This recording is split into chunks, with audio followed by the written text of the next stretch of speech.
on the live action because the way people show me through my channel, um, it's not enough people. So, anyways, without further ado, because of a phone that I trusted, it is a really crappy phone. That thing won't keep a video going, and then I lose footage. Well, if you can remember where I last left off at, there's been a lot done. So the motor was pulled the motor out, had to replace my pump cylinder. That one, all the seals are bad, top to bottom. And so pulled the motor out, cleaned it up, degreased it, and everything else, and modified the manifolds, took the emissions control off, and plugged them. So they'll get their exhaust sealer. I got to get in with them, tighten them down real tight, and then shaved it. The O2 sensor, same thing. You got a big washer in the one on the inside, small nut, wrenching the crap out of it, and then beat the washer down tight to the surface. So now that's good. Carburetor is just sitting on there. It's from a Ford 351. And this is a 87305. I'm just going to call it BOP because it could be Buick, Pontiac, or Olds. Or Buick, Olds, Pontiac. That's what BOP stands for. Nothing special, just a bone stock 305 that I know of so far. Had the valve covers off. Didn't see nothing special in the lifters. Uh, no special push rods. But there could be a hidden surprise because I never knew that had a chrome time and chain and time and chain cover. Somebody's been in there. What they've done, I don't know. Could be a cam, could be some Pete Jackson gears. I don't know.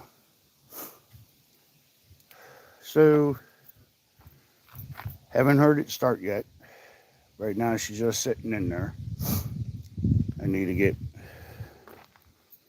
I'm trying to find the other half of my HEI distributor. It's missing the gear at the bottom of the shaft, so I need to find it. And actually, not gear, the connecting pin that connects down to the oil pump is not on there. So, maybe in lines in the store of getting another one. So, I'm doing the live so I can just catch you all up on what I've done. So, with a 305 from an 87, whatever, BOP, that's what I'm going to call it. So, with 94 GMC Jimmy 4x4, took the four-wheel drive out.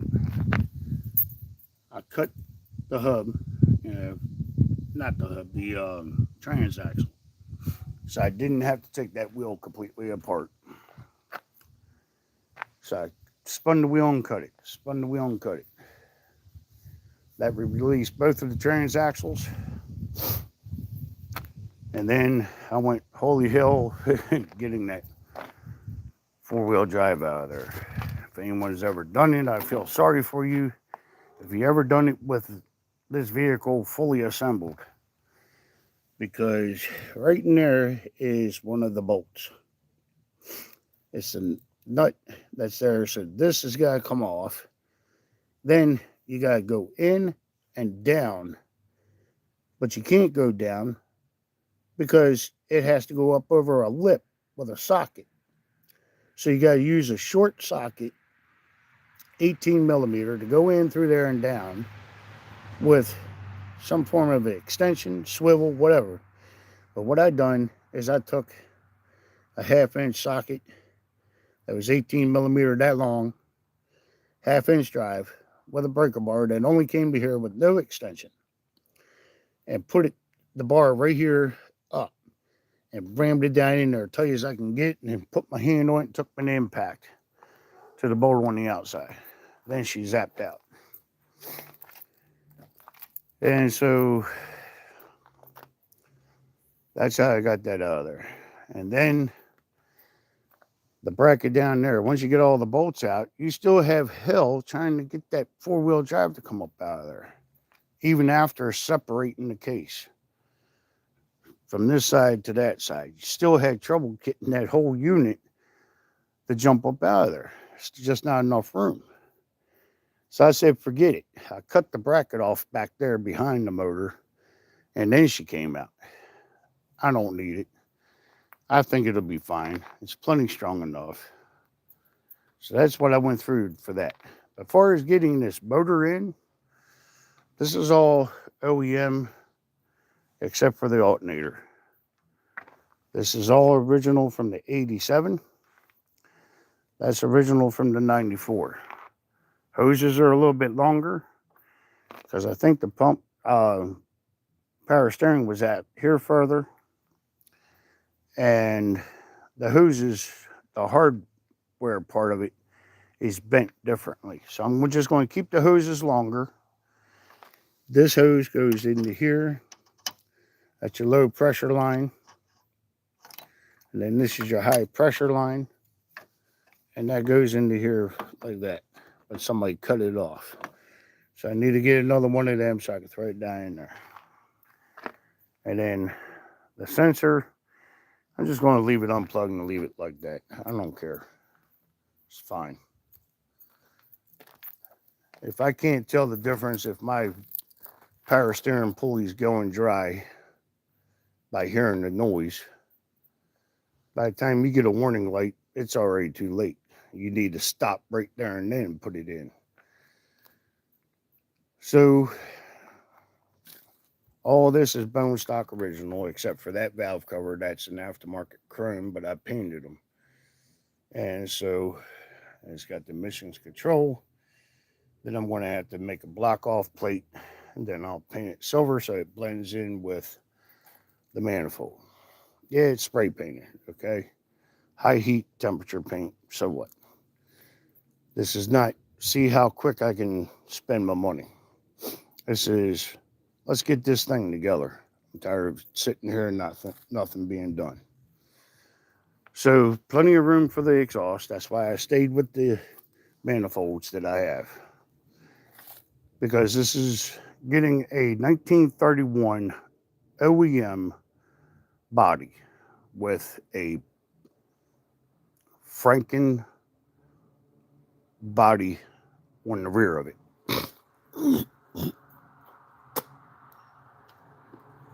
So I got to redo the rear body of it. Got to cut off the ugly, and that's why I got it for the price I did.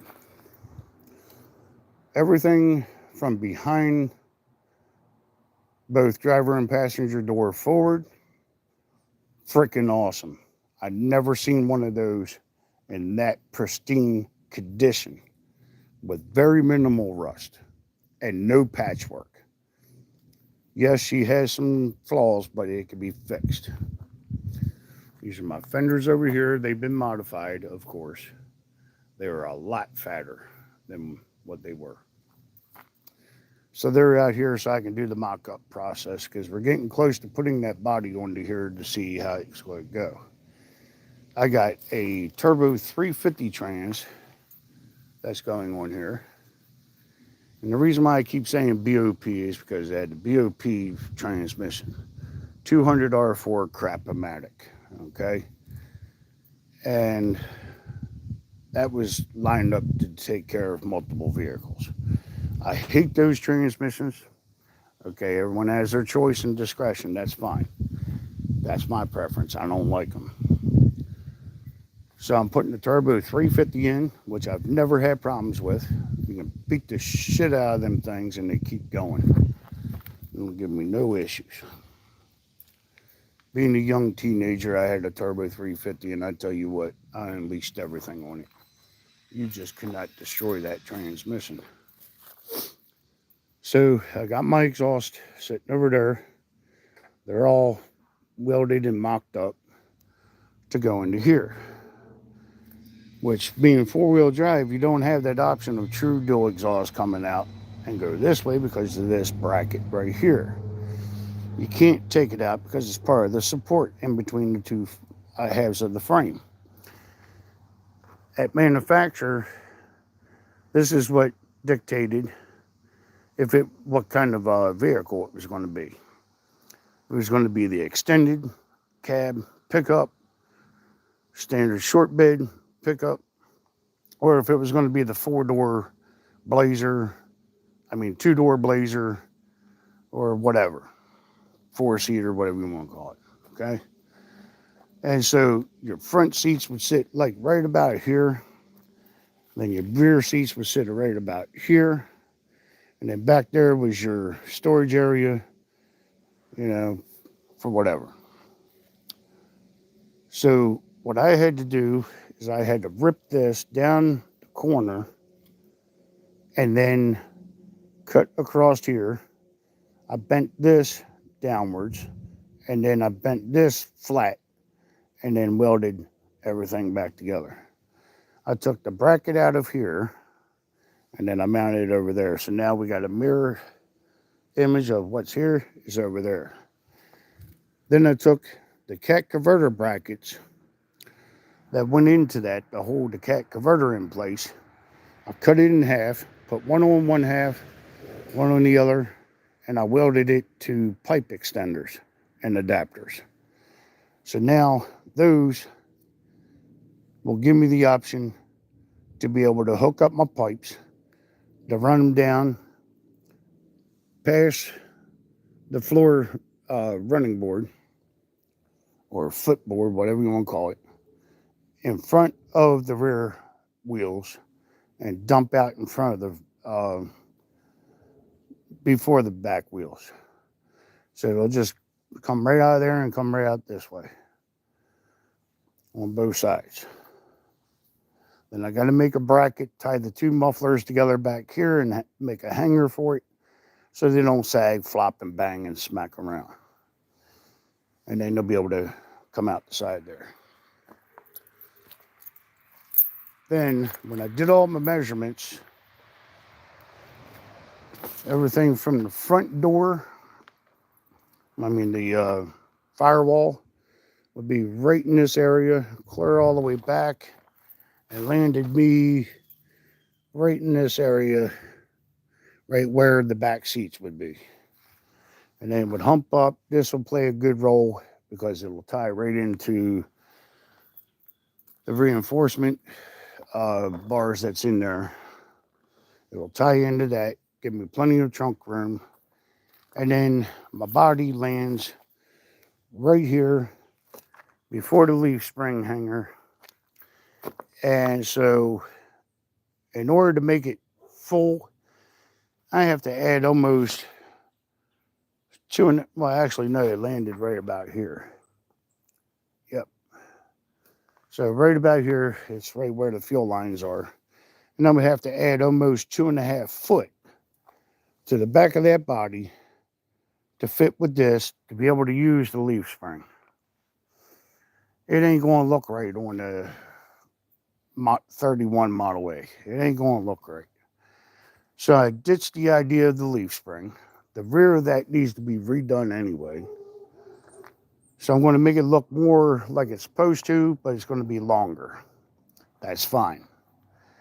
I'll have more trunk room. And when you look down the side of it, it's going to look like it's well proportioned. Not like the way it does now.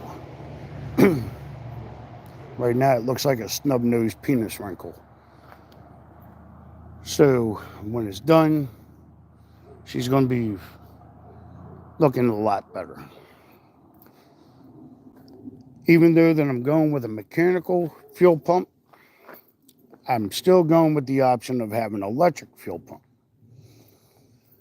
So this way, when the cold start up, just hold the momentary button in, pumps the fuel, primes it, gets it up there.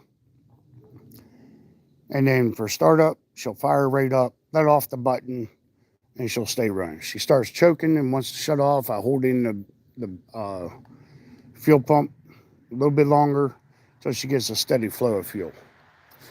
Choke, I don't care if I have to put a manual choke on this thing. Though it does have electric choke. If it proves not to be functional, I'm not going to hesitate to go and throw me a choke cable in there and run it through the firewall. Pull it out, hold it in, hold it out. And when she warms up, starts bogging down or revving up, then I know to push it in as I'm driving. It ain't nothing that I'm not used to. So you're probably wondering, why is this frame painted and this ain't? Okay. I wanted to get all that done up here. Get all that done. So that way the motor could be put back in. It's safeguarded. It's no risk of dropping and falling over, getting damaged. Right now she's safe and secured. And it's not going nowhere. And I finished up the mocking process to see if there was anything else I needed to do. But I had to do that first before I could do the exhaust, because that four-wheel drive was what was holding me up. I couldn't go any further because the exhaust on that side was going down at the axle and I couldn't get it to flow. So now I got plenty of room. I can start the rest of the process of the exhaust being mocked up. But I can't go that much further because then I have to do the transmission, do the drive shaft, get that in its spot first, then build the exhaust out and around the transmission. But so far, the mufflers are going to be where they're going to be able to be. They're 44 Flowmasters.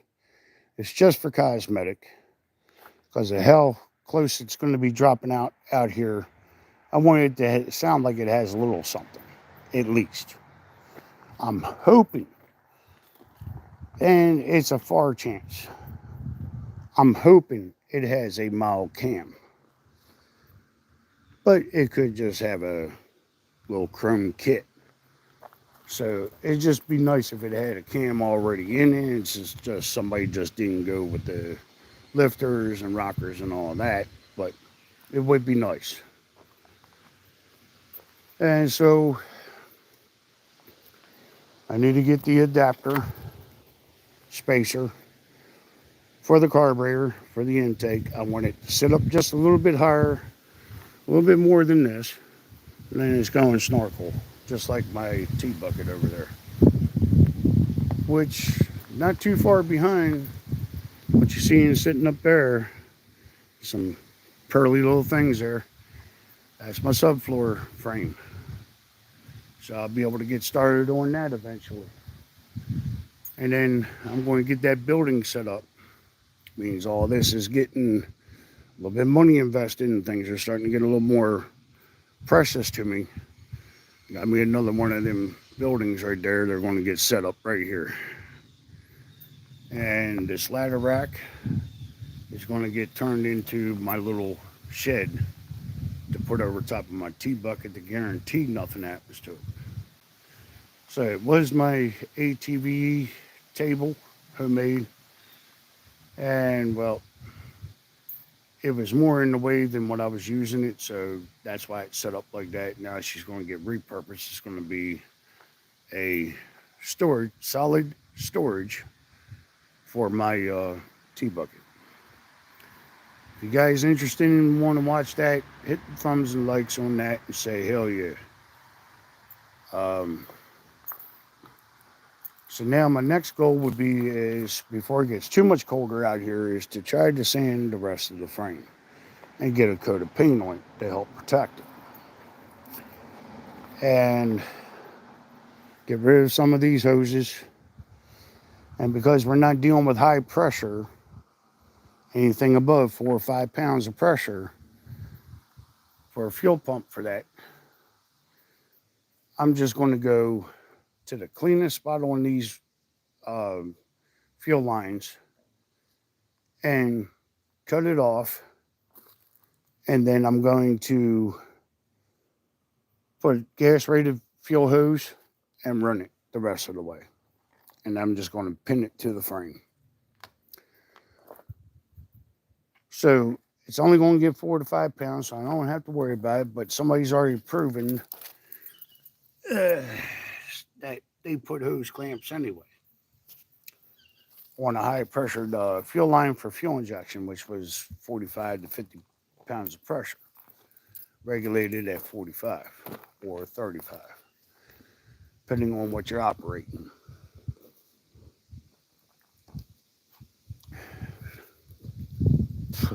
Got a stinking hair in my mouth. And so, anyways, so now I'm doing away with the leaf spring setup. I'm doing the coil over, remock this here, redo this, make some other bracket for my coil over, the trailing arms, upper arms, rails, whatever you want to call them, for a rear axle out of possibly a Chevelle or maybe Monte Carlo.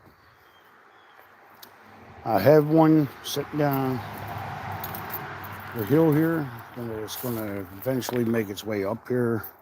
I got a nice little rear differential cover. I am going to be hooking up the rear brake cables to it once it gets here.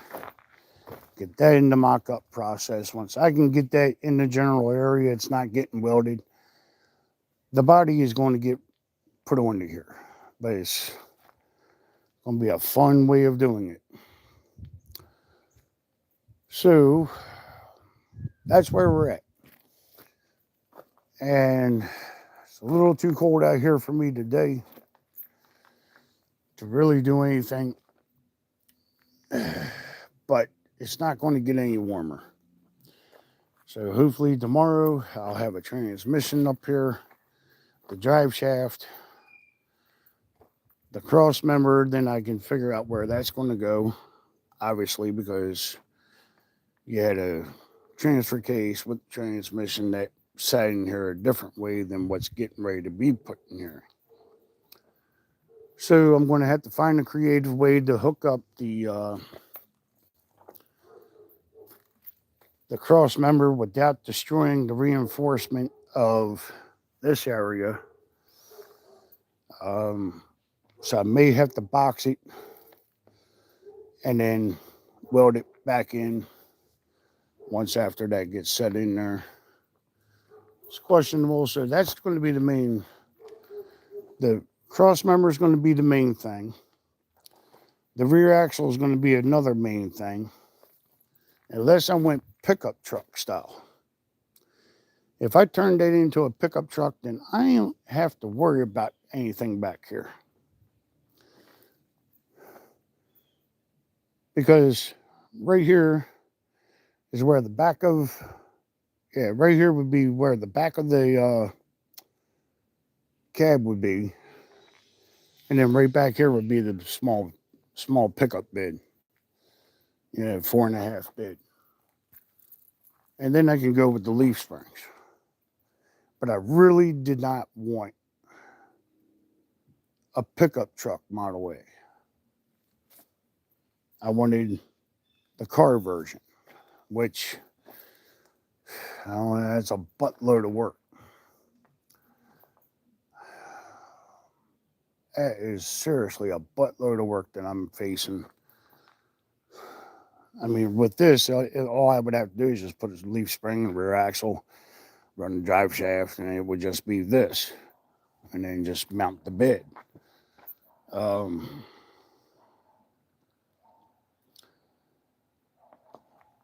So then I would just have to put a spacer here to raise that up some so it'd be level across the backside of here. Everyone keeps telling me, man, go with the pickup, go with the pickup. It'll be so much easier. But I'm the type that loves a challenge. Um, yeah, she would be a cool looking pickup, but that's not why I got that body. That body was originally going to take the place of the T bucket, but it didn't turn out that way.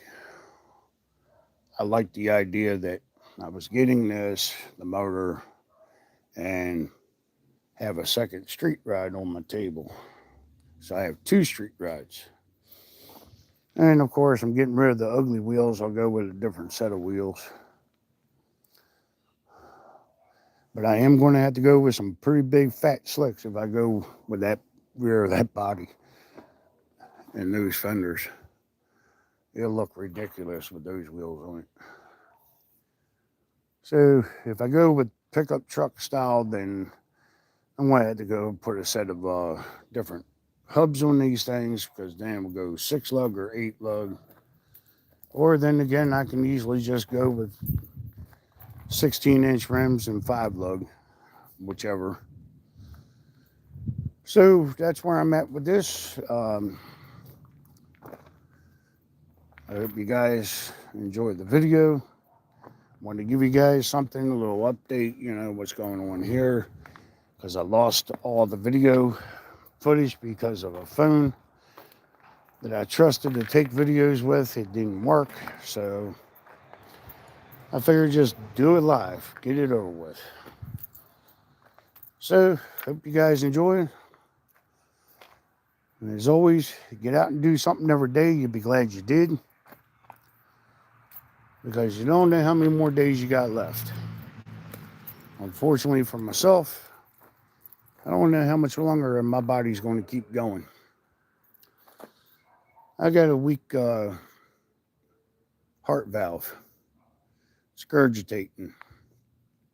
So my blood's trying to pump out to my body. Gets pumped right back into my heart. Could be sudden death. I could be here doing this in front of y'all on live video and die.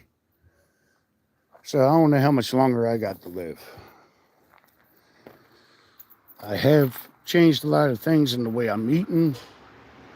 I'm trying to do something every day to keep my exercise going, keep my stamina going, staying energized, trying to stay positive, trying to do new cool things.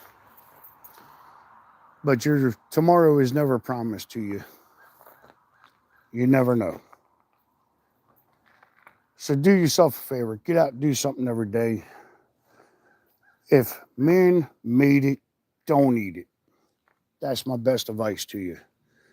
Them cookies, everything up and down those aisles that somebody had to turn it into something else to make it taste something else, don't eat it. Just because it's on the shelf don't mean that it's healthy. Doesn't mean that it's good. Just because FDA says it's approved doesn't mean eating glycol is a healthy item for you. Okay? And it's just because it's on the shelf doesn't mean that it's safe to put under your underarm. Okay? So be careful what you use and use. And